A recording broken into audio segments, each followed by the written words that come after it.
In this video, I will talk about the endless debate about historical dramas, how historically accurate they should be, and how much historical inaccuracy is still okay. I have long considered talking about this subject because ever since I started this channel, basically, I have been getting comments below videos that either complain about certain historical inaccuracies seen in the historical drama to the point of nitpicking the smallest changes to reality, or the opposite, they argue with anyone who dares to mention the matter of accuracy, bringing up the classic argument, this is not a documentary. And recently there was like a comment boom on my Randubar videos, mostly from people who I guess are very big fans of Johnny Depp and feel very protective of the movie. And they say that it is nonsense to even talk about what historical inaccuracies the movie had because it doesn't matter, it is pure entertainment and not a documentary. And this is what made me ultimately decide to talk about this. Does it really make no sense to analyze the historical accuracy or inaccuracy of a historical drama? Should a historical drama be perfectly accurate? If it is historically inaccurate, that will automatically make it a bad movie or a bad drama? Just because it is not a documentary, it can contain basically any kind of historical inaccuracies, and that is perfectly okay. And if we say that some inaccuracies are okay, but not too much, where exactly should we draw the line? The fact is that historical fiction is almost as old as mankind itself. People have been mixing facts with fiction in stories and tales since the earliest days of history. Folk legends and myths in almost every culture have contained historical elements, people who lived in history, wars and other historical events that did happen in reality, while at the same time, the narrators have added several fictional elements to the real stories, even to the point that these tales often include fantastical elements like magic, dragons, and other kinds of things that are not only probably fictional, they are impossible to be not fictional. So not only historical fiction, but also historical fantasy as a genre has existed for like forever. It is not a 21st century invention. Let's just think of the King Arthur tales or any other folk legends that include historical or semi-historical or maybe historical heroes. Another famous example is the Iliad, which mixes real events like the Trojan War with fictional and even fantastical elements. Further important examples of historical fiction are three of the four classics of Chinese novels, Water Margin, Romance of the Three Kingdoms, and Journey to the West, which were written between the 14th and the 16th century, but are set several centuries earlier, following historical people and important historical events, completing them with fictional elements to build a cohesive story and novel. And then perhaps one of the most famous examples of historical fiction and the benchmark for historical drama for centuries are Shakespeare's history plays. And you can't say that these are historically accurate. He not only added fictional elements to the real stories for the sake of drama, but in many cases he also made the stories in his plays politically correct for the age he lived in, the Tudor times he lived in. It even went as far as to demonize Richard III for probably all eternity, causing irreparable damage to his historical character. Nevertheless, the cultural and literal value of Shakespeare's works are unquestionable, and I think no one would say they are bad plays. Historically inaccurate plays? Yeah, sure, in some ways, but certainly not bad ones. And here we come to my next point. Now, I have seen several historian and history nerd channels that have videos that criticize historically inaccurate movies, and they basically use the words bad and inaccurate as synonyms. Like, there are so many bad Tudor dramas nowadays, like The Tudors, The White Queen, Reign, they are all so bad. And then they go on to talk about the historical inaccuracies of these shows and not about, things critics usually mean by bad drama, like bad acting, bad script, or something like that. My point is, you cannot use bad and inaccurate as synonyms, in my opinion. They are two different things. They might be somewhat connected in some ways in the case of historical fiction, but they are not the same. Is the Iliad bad? No. Is it historically inaccurate? It is. Are Shakespeare's history plays bad? Of course not. Are they historically accurate? No, not at all. Is Gladiator a bad movie? No. Is it historically inaccurate? Very much. See what I mean? In the case of a historical drama, even if you don't like the historical inaccuracies in it, your sole argument against that drama can't be that it is historically inaccurate, because that in itself doesn't mean a work of art is of bad quality. But this does not go for documentaries and docudramas, and that is very important to emphasize. Documentaries that are meant mainly to educate, not entertain, have to be perfectly accurate. Otherwise, they should not exist. That is what the whole Netflix Cleopatra controversy was about. And people defending Netflix by saying, oh, did you complain the same way when this and that happened in the old Cleopatra movie? They don't seem to understand that it is like comparing apples and oranges. A docudrama, like Netflix's Cleopatra, should be 100% accurate, and the historical drama movie, a historical fiction, like Liz Taylor's Cleopatra, may have some artistic license. But what is artistic license, and what kinds of historical inaccuracies can or cannot a historical drama contain? Well, that is a very tricky question. I think that what historical inaccuracies bother us, what we care about and what we don't care about, that is very personal and very different for everyone. It depends on our personal tastes and preferences, our historical knowledge about certain historical figures and eras, and our personal emotions and attachment to them. And we have to accept that inaccuracies that don't matter to us may matter to many other people.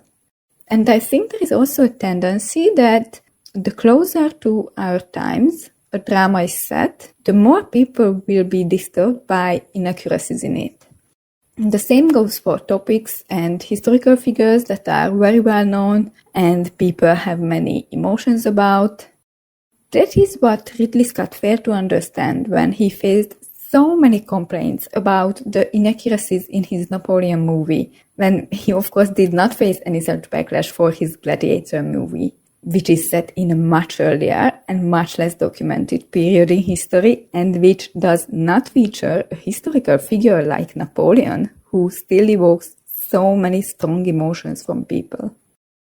So there is this tendency, but I think that in general it is very personal how we view these historical inaccuracies. I have a very good example of that. So there is this Polish historical TV show I watched, Korona Królów, or The Crown of the Kings, and though it contains several historical inaccuracies, I was not particularly bothered by any of them, except for one. So, throughout several seasons, there is this side storyline that Queen Elizabeth of Hungary and Grand Duke Algirdas of Lithuania have this great, strong, forbidden platonic love story, which is fictional. Now, I saw that many people on the internet were fans of this storyline, but I positively hated it. And whenever it was on screen, which was really not much, I considered quitting the series entirely. Why was this? Because this Queen Elizabeth is one of my favorite queens in history, and her marriage and story with her husband Charles is one of my favorite royal love stories from history. They are like Victoria and Albert to me. So I didn't like seeing this love story basically nullified on screen for a nonsense fictional love story. But I strongly suspect I am the only person on this earth who saw this TV series and was disturbed by this particular inaccuracy between these two supporting characters of the series. So I hope you understand the point I wanted to make with this. Even the smallest inaccuracies for the sake of drama may bother some people, and even the biggest and most important historical inaccuracies may be tolerable for some people, especially people who don't know much about history and don't care about it. But regardless it being a personal and subjective matter, I have tried to draw up some rules, so to say, about what historical inaccuracies can be tolerated or justified or even necessary for the sake of drama. I think it all starts with what genre we are talking about exactly. As I mentioned, there is historical fantasy with historical people, but also with magic and dragons and such. Now, in that case, any demand for historical accuracy is pointless, in my opinion. If it is clear that it is fantasy because of the magical elements or because it is heavily advertised as a historical fantasy, then we can't really demand historical accuracy.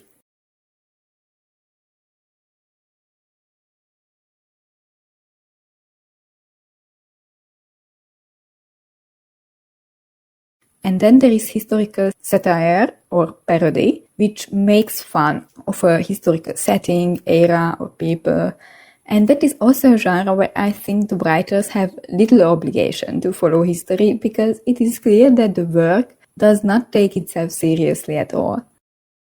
And there are also the alternate history works in which the story is set in an alternate universe that is different from the real historical setting on purpose to play with what-if scenarios, for example, Inglourious Basterds. And this is where I have to mention that I really don't understand people who react so strongly to inaccuracies in any of these genres. Like, recently I saw some reaction videos made by historians to the new My Lady Jane TV series, and they were enraged by the historical inaccuracies. And I was like, seriously? What exactly do you expect from a TV series that is deliberately and openly set in an alternate universe in which, quote-unquote, Jane is a damsel in distress who ultimately saves herself? And that is not all. There is magic in this series from the first minute, with people changing from human to animal and back, like McGonagall in Harry Potter. What do you expect exactly? That the costumes would be 100% accurate, 16th century costumes, and the plot will follow Jane Grey's life like a history book? So I think that we could be lenient with works that belong to one of these genres. And when it comes to historical dramas that are, or at least seem, serious dramas, works that are meant to be taken seriously, I think there are certain rules when you depict events that happened in real life and people who lived in real life. I think there are two key points here. Firstly, have a purpose with that historical inaccuracy you put in your historical drama. Differ from the story for the sake of drama and not just because you feel like it. Have a purpose. Make that inaccuracy work within the story, serve the plot, or serve the characters and their development. I think one of the best examples of that is the chronological changes filmmakers often make to the real story when adapting it into film.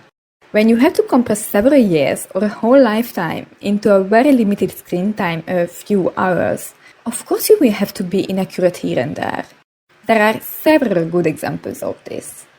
I think this is the most acceptable historical inaccuracy. Another good example, I think, is when there are certain meetings or conversations between historical people that we know that probably never happened, but if it is a good dialogue that serves the story and the characters and is important in the drama, then I think it is also an acceptable inaccuracy. Another very frequent thing that filmmakers do is when they compress two or more real people into one character on screen. That might be quite necessary sometimes because in a movie or in a TV show you can't have an unlimited number of characters. The audience can only handle and remember and follow a limited number of characters in a story. So skipping some real people who were actually present in that real story or mixing two or more people into one can actually be a useful historical inaccuracy. Then there is also that inaccuracy that puts characters, especially the main characters, into places they were not at in real life, to witness events they didn't witness in real life. if this serves the story, if this serves purpose in the drama, then I'm okay with it. These are usually not huge and not unjustifiable inaccuracies. Another very, very popular thing in historical drama is adding extra love stories to the non-historical facts. This may not even always be a historical inaccuracy, it is more like spicing history up or embellishing it. Sometimes we don't know about, for example, a royal marriage, how loving or unloving it was. And it could work well in a drama if the writers make an interesting relationship or love story out of it. I, for one, usually like these added love stories, especially between spouses whose marriage we don't know exactly what was like. We just know that they married, had children, and their marriage lasted till one of them died. So I'm kind of in favor of these inaccuracies. When it comes to adding fictional, extramarital love stories to the real story, I'm not always a fan of them, as I mentioned before with my Corona Krulov example. I think it depends on a lot of things, whether it is tolerable or not. And here comes the next rule that I think historical dramas should follow. Historical inaccuracies should not cross a certain line. And where is that line exactly? Well, that is what is very difficult to define, but I will try to do that. I think that the most important frameworks of the historical event should be kept, the most important basic historical facts should not be altered, and the image the drama paints about the historical characters should be, in general, in accordance with who they were in real life. I will give a few examples. So, for example, I think that in a biopic, the most important events in that person's life should be kept, should be included. And important events should not be altered drastically. For example, if a battle was won by one side in history, you can't show the other side winning that battle. That would be too much historical inaccuracy. And you can't alter historical characters drastically either. For example, you can't make a movie about Hitler and depict him as a good guy who was just misunderstood. No, you can't depict him as anything but a villain. Now, I get that there is this tendency that when a country makes a historical drama about one of its heroes, one of its most important historical figures, one of its greatest monarchs, the depiction of that person in the drama is usually as a better person than what that person was in real life. And I think that that is also acceptable within certain limits. If the drama doesn't show the person as cruel as they probably were, but they also don't just skip certain inconvenient historical facts to keep the good image of the monarch, that is still okay, I think. What is not okay is when a historical person is either glorified to the extreme and shown as perfect instead of a human with good and bad characteristics, or vilified to the extreme because they were the protagonist's enemy in history, so as the enemy, they should be nothing but an evil villain to make the protagonist the good one in the conflict. So here we come to the part when I mention which historical inaccuracies are bad, in my opinion.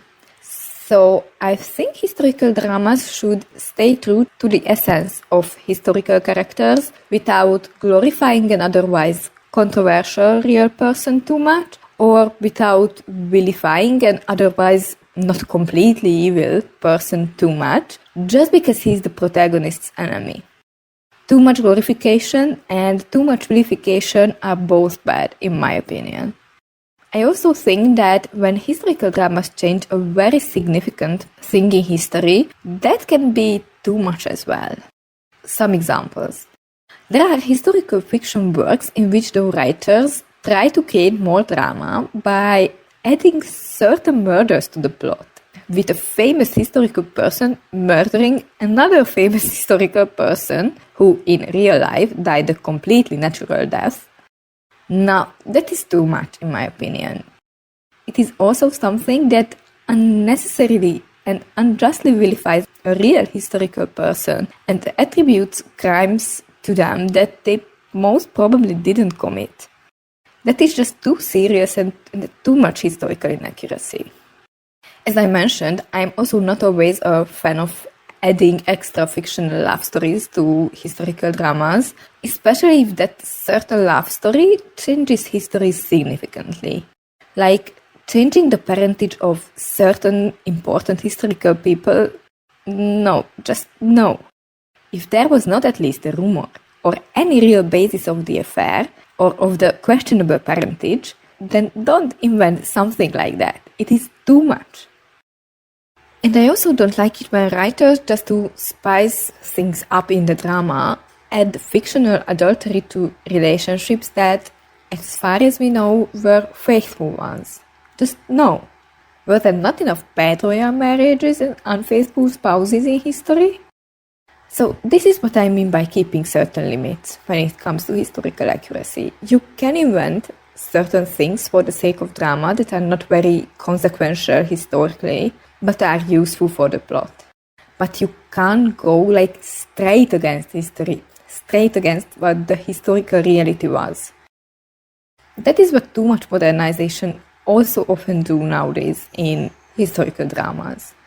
Now, I get that you have to add certain things to make a story that is set centuries ago relatable now to 21st century audiences, but here you also have to stay within certain limits. Too much modernization will just jump off the screen completely and draw you out of the story.